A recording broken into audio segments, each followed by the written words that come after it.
Hey everyone, on this morning itself, when you try to switching your YouTube app or create a studio, actually you can't able to switch from one account to another account. Yeah, there is an error occurred for some users, I think. Actually, this error occurred for when you have multiple YouTube accounts. And there is a quick fix for this. Let's do that. On your mobile, just go to settings and find app section. Then find YouTube and open that. Then tap storage and cache. Then clear these two options.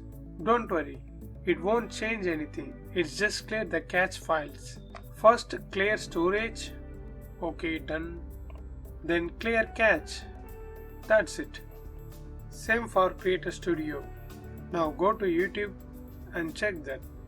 Definitely this issue was fixed. If you are iPhone user, just go to settings and general,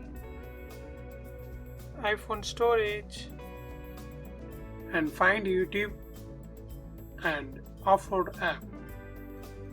Then again install that. That's it.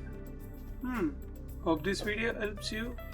If it really helps means subscribe and share this video with your friends and neighbors. Thanks for watching.